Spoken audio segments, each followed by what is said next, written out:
మనోజ్, నువ్వు నా బిడ్డవి. లక్ష్మీ ప్రసన్న, విష్ణువర్ధన్ బాబు, మనోజ్ కుమార్. నిన్ను ఎలా పెంచానురా నేను? అందరికంటే నిన్నే గారాబంగా పెంచానురా. నీకే ఎక్కువ ఖర్చు పెట్టి చదివించాలని ప్రయత్నం చేశానురా. నువ్వు ఏది అడిగినా నేను నీకు ఇచ్చానురా. కానీ ఈ రోజున నువ్వు చేస్తున్న పని బిడ్డల గుండెల మీద తంతారంటారే, అలా తన్నావురా. మనసు ఆవేదనతో కింగిపోతుందిరా. నేను మీ అమ్మ ఏడ్చుకుంటున్నావురా. జర్నలిజం ఉన్నది లేనిది, లేనిది ఉన్నట్టు రాస్తున్నారా.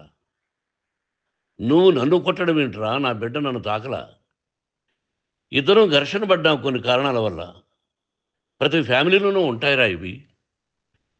లేనివాడు ఎవరైనా ఉంటే ప్రపంచంలో ఒకరున్నారేమో, 1% ఉంటుందేమో. అటువంటి వాళ్ళ ఇంటికి వెళ్ళి కాళ్ళు గడిగి నిద్ర పూసుకోవచ్చు. భారత భాగవత రామాయణాలు చూశావు కదరా. ఏమిటిది? మీ అమ్మ ఎంత కుమిలిపోతుంది ఈ రోజున హాస్పిటల్ చేరింది. నీ వల్ల హాస్పిటల్ చేరుతాను. చూడు మనోజ్, నీకు అన్నీ ఇచ్చినా ఈ రోజున నువ్వు నా గుండెల మీద తనడమే కాకుండా అపకీర్తి తీసుకొచ్చావు. ఏదేదో రాశావు, ఏదేదో చెప్తున్నావు. కొంతమంది జర్నలిస్టులు ఉన్నది లేనిది, లేనిది ఉన్నట్టు రాసే వాళ్ళ తత్వం వాళ్ళకి, ఎందుకంటే టీఆర్పీ పెరగాలి. ఇది వాళ్ళ నైజం. మనం మార్చలేము. వాళ్ళందరి మీద మన కోర్టుకు వెళ్ళలేము. వాక్ స్వాతంత్రం అంటారు, ప్రజాస్వామ్యం అంటారు. ప్రజాస్వామ్యంలో కూడా కొన్ని హద్దులు ఉన్నాయి. ఇది నీకు తెలుసు అనుకున్నా. ఎంత మంచి నటుడివి నువ్వు. నీ భార్య మాటలు విని తాగుడుకు అలవాటు పడిపోయావు. వింటున్నావా మనోజ్? ఎవరిని నమ్మాలో ఎవరిని నమ్మకూడదో పరిస్థితి తీసుకొచ్చావు. విద్యాలయాలు ఎంత గొప్పవిరా. మనం 25% కులమతాలకు అతీతంగా ఫ్రీ ఎడ్యుకేషన్ ఇస్తున్నావురా. క్యాస్ట్ అనేది తీసేశానురా 92లో ప్రాస్పెక్ట్స్లో. నువ్వు చదువుకున్నావురా. అక్కడ చదువుకున్న బిడ్డలు ఐఏఎస్, ఐపీఎస్ అయ్యారురా. ఎంతోమంది గొప్పవాళ్ళు అయ్యారురా. నువ్వు నటుడుగా ఎంతో గొప్పవాడివి. తాగుడికి అలవాడబడి నువ్వు నీ భార్య ఇంట్లో బిహేవ్ చేస్తున్న విధానం ఆ భగవంతుడు సర్వేశ్వరుడు తెలుసు. భగవంతుడు చూస్తున్నాడు రా. నేను తప్పు చేసినా, నువ్వు తప్పు చేసినా, ఎవరు తప్పు చేసినా. ఎంత అవకాశం ఇచ్చావు మాట్లాడుకునేదానికి అందరికీ. ఇన్ని సంవత్సరాల్లో మన విద్యాలయాల్లో ఒక్క తల్లి కానీ ఒక తండ్రి కానీ ఏమైనా చెప్పారా? ఆ బిడ్డలు మన బిడ్డలు రా. మీరెంతో, నాకు అక్కడ ఉన్నవాడు కూడా నా కూతుర్లు, నా కుమారులు. ఎంతమందికి ఫ్రీ ఎడ్యుకేషన్ ఇస్తున్నావు. వాడి దగ్గర ఏది ఆశించరా. నువ్వు ఎందుకు ఇలా తయారైపోయావు? ఎందుకు ఇంట్లో ఉండే పని వాళ్ళందరినీ కొడుతున్నావు? పనివాడు వాడు పని చేసుకోవడానికి మన ఇంటికి వచ్చాడు రా. ఆ పనివాడిని కొట్టడం చాలా మహాపాపంరా. నేను వేరురా. నేను దండించడం వేరురా. నేను ఎవరిని ఆ చిన్న చిన్న వాళ్ళని కొట్టి అజ్జేసి ఇచ్చేసి చేయలేదురా.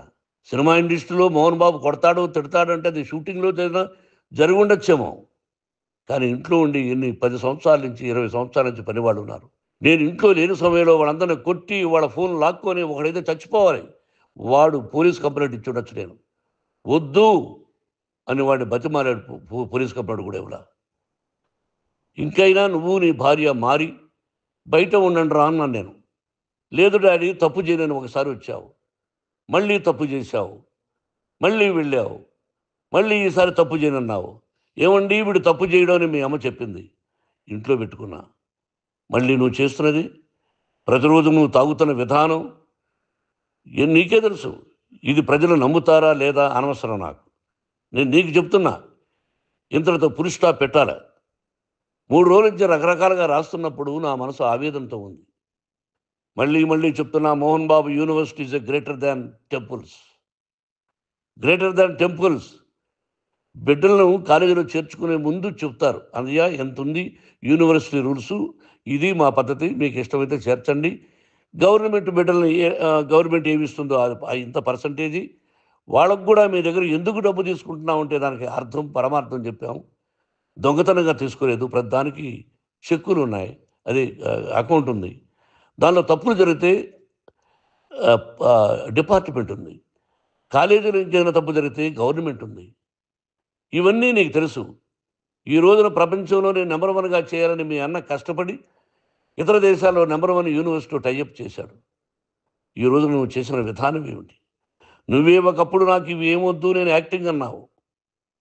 ఈ రోజున ఏం చేస్తున్నావు? విద్యాలయాల మీద పడ్డావు. తల్లిదండ్రులు చాలా గొప్పవాళ్ళు రా. కొంతమందికి డబ్బు కట్టలేకపోవచ్చు, కట్టని వాళ్ళకు కొంత సహాయం చేసావు. అంతా సహాయం చేయలేము. బ్యాంకుల్లో డబ్బు కట్టాలి, లెక్చరర్స్కి డబ్బులు ఇవ్వాలి, యూనివర్సిటీ బ్రహ్మాండంగా నడపాలంటే మంచి లెక్చరర్స్ కావాలి. ఇవన్నీ తెలిసి చేస్తున్నావురా 32, 33 సంవత్సరాల నుంచి.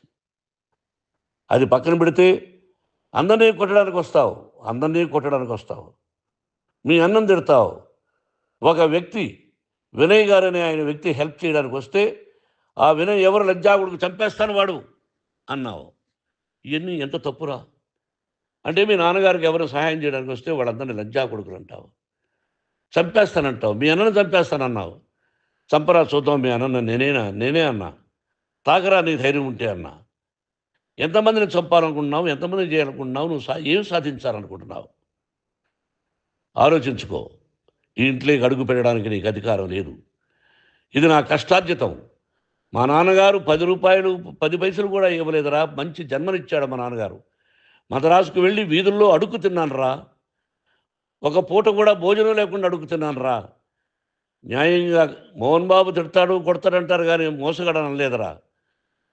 నీట్ పార్లమెంటేరియన్గా బయట వచ్చాను రా. నువ్వు నా పరువు ప్రఖ్యాతులు మంట కలిపావు.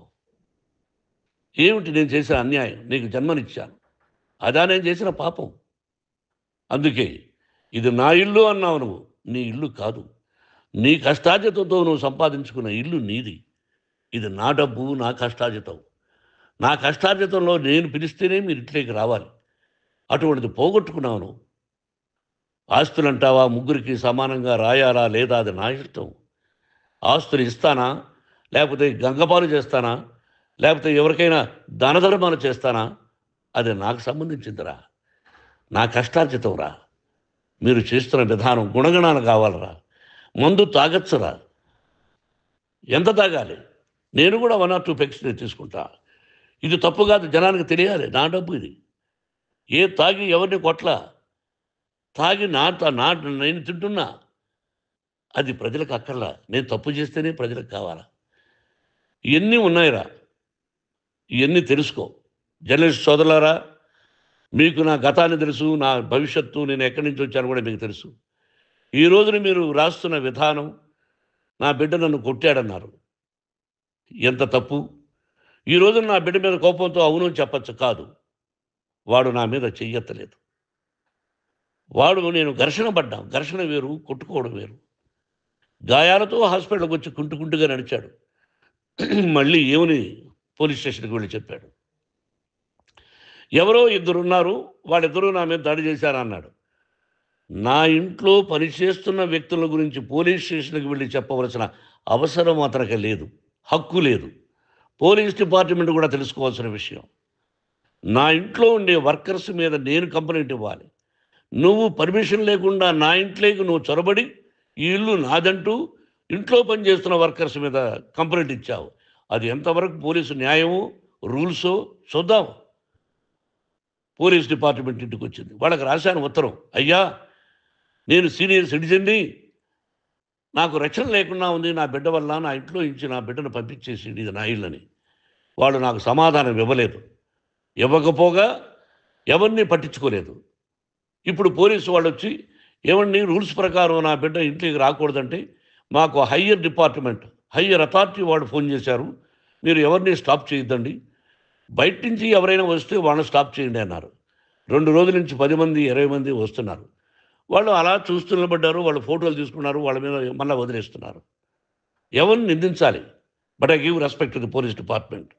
వాళ్ళకి ఎవరు ఏ అధికారి ఫోన్ చేశాడో, ఆ అధికారికి ఏ పొలిటీషియన్ చేశాడో అది వాళ్ళకే వదిలేస్తున్నా. కాబట్టి వాళ్ళు పోలీస్ కంప్లైంట్ ఇచ్చినా కూడా మేము సంబంధం లేదని అంటున్నారు. కాబట్టి నేను నా బిడ్డను నిన్ను నాపు చేస్తున్నా. నువ్వు ఇంట్లోకి వచ్చే అధికారం నీకు లేదు. నువ్వు వచ్చి నీ బిడ్డను తీసుకెళ్ళు. సంతోషం, నువ్వు రాలేదు, నీ బిడ్డను జాగ్రత్తగానే చూసుకుంటావు. Take care your daughter, that's all. మీ అమ్మ హాస్పిటల్లో అడ్మిట్ అయింది. రేపో ఎల్లుండో మీ అమ్మను పిలిపించి బాగైన తర్వాత ఇదిగో నువ్వు నీ కొడుకు బిడ్డను తీసుకెళ్ళి వాడికి అప్పచెప్పని చెప్తాను పోలీసు వాళ్ళ ఆధ్వర్యంలో. ఇది 100% జర్నలిస్టు సోదరులారా పులి స్టాప్ పెట్టండి. మీకు కుటుంబాలు ఉన్నాయి, మీ యజమానులకు కుటుంబాలు ఉన్నాయి. మీ కుటుంబాల విషయాలు, మీ యజమానుల కుటుంబాల విషయాలు మేమెవరు జోక్యం కలుగ చేసుకోలా. మేము నటీనటులం. మాది తప్పుంటే నటుడుగా నన్ను ఫెయిల్యూర్ అని రాయండి. నా నటన బాగలేకపోతే రాయండి. బట్ ఇంటి లోపల సందులో నుంచి చూస్తూ తప్పు చేస్తున్నామని ఉన్నది లేనిది, లేనిది ఉన్నట్టు రాయకండి. మీకు నా హృదయపూర్వక నమస్కారాలు. ఇన్ని రోజులు హృదయపూర్వకంగా ఎంకరేజ్మెంట్ చేశారు. ఆ ఎంకరేజ్మెంట్‌కు నమస్కారం చేసుకుంటూ I love you all. I love you police department. మీరు న్యాయంగా, ధర్మంగా నడుచుకోండి. ఎవరికి తొత్తుల్లాగా ఉండొద్దండి అని మనవి చేసుకుంటూ నేను సెలవు తీసుకుంటాను. Thank you very much for all the journalist. ఇక్కడ ఫుల్ స్టాప్ పెట్టండి. ఫుల్ స్టాప్ పెట్టండి.